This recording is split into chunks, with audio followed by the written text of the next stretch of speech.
এই মাংসের ভিতরে সব মশলাগুলো মনে করতেই রেখে দিব।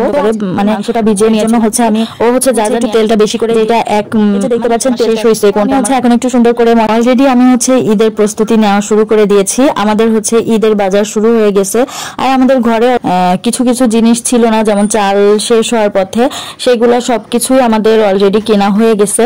ও হচ্ছে যা যা নিয়ে আসছিল, কি কি নিয়ে এসেছিল সেগুলাই আমি আপনাদের সাথে শেয়ার করছি।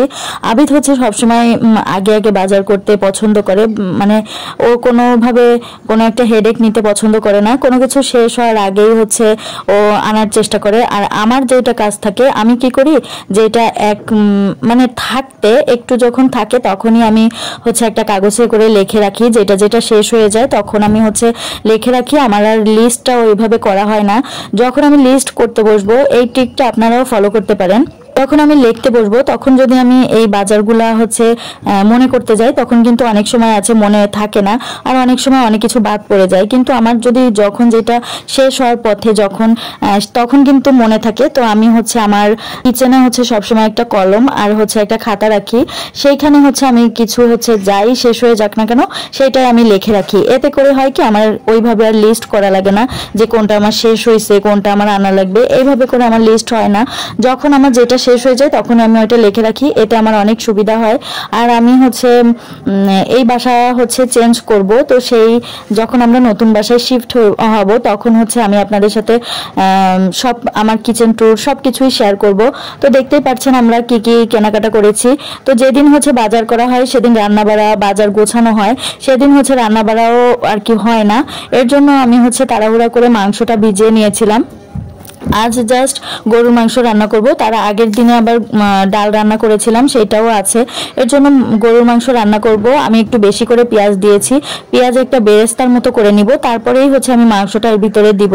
আমাদের যে গরুর মাংসটা কেনা হয়েছিল ওইটার ভেতরে বেশি একটা হচ্ছে চর্বি ছিল না, মানে তেল আর কি, এর জন্য আমি হচ্ছে একটু তেলটা বেশি করেই দিয়েছি। আর আমি বেশি একটা ঝোল রাখবো না, ভুনা ভুনাই করব, এর জন্য হচ্ছে আমি বেশি করে তেল দিয়েছি। আর এখানে হচ্ছে সব মশলাগুলোও অ্যাড করে দিলাম। বেরেস্তাটা দেখতেই পাচ্ছেন বেরেস্তার কালারের মতোই হয়েছে। তো বেরেস্তার সাথে হচ্ছে আমি মশলাগুলা দিয়ে তারপর হচ্ছে মাংসটা দিব। তো বেরেস্তা করে নেওয়ার আমি তো সবসময় একই রকম ভাবে রান্না করি, মাঝে মাঝে অন্যরকমও একটু ট্রাই করতে ইচ্ছা করে। তো আমি হচ্ছে এখন একটু সুন্দর করে মশলাটা কষিয়ে নিয়ে তেলটা একদম উপরের দিকে উঠে গেছে, তার মানে আমার মশলাটাও কষানো ডান। এখন হচ্ছে আমি মাংসগুলা দিয়ে দিলাম, দিয়ে এই যে সুন্দর করে আমি মাংসটাও কষিয়ে নেব। আমার মাংস আমি এত সুন্দর করে কষাই যে তার ভেতরেই আমার 90% হচ্ছে সিদ্ধ হয়ে যায়। তো আমি মাংসটা কষাতে কষাতে এর ভেতর থেকে অনেকটাই পানি বের হবে, যে দেখতেই পাচ্ছেন পানি বের হচ্ছে। তো আমি শুধু নাড়তেই আছি যাতে এই ফ্রাই প্যানের কড়াইতে আর কি যেন লেগে না যায়, যদি লেগে যায় সেটা হচ্ছে পোড়া পোড়া একটা গন্ধ বের হবে, খেতে ভালো লাগবে না। এর জন্য কিছুক্ষণ পরপরই হচ্ছে আমি নাড়াতে থাকবো। এই যে দেখতে পাচ্ছেন তেলটা একেবারেই উপরের দিকে উঠে গেছে। তো আমার হচ্ছে এই মাংসটা কষানো হয়ে গেছে, এখন আমি হচ্ছে এই মাংসের ভিতরে সব মশলাগুলো অ্যাড করে দিলাম আর ঝোলের পানিও অ্যাড করে দিছি। এখন হচ্ছে আমি এই যে সুন্দর করে নেড়ে চেড়ে এখন হচ্ছে ঢেকে দিব। 20 মিনিট পরে হচ্ছে আমার মাংসটা অলরেডি হয়ে যাবে। আমি ঝোল এখানে বেশি একটা রাখবো না, তারপরেও আবার একটু রাখবো কারণ আলু দিয়েছি যেহেতু, আলুতে কিন্তু ঝোল একেবারে টেনে যায়। এই যে দেখতে পাচ্ছেন অনেকটাই ঝোল রেখেছিলাম, তারপরেও ঝোলটা একেবারেই টেনে গেছে।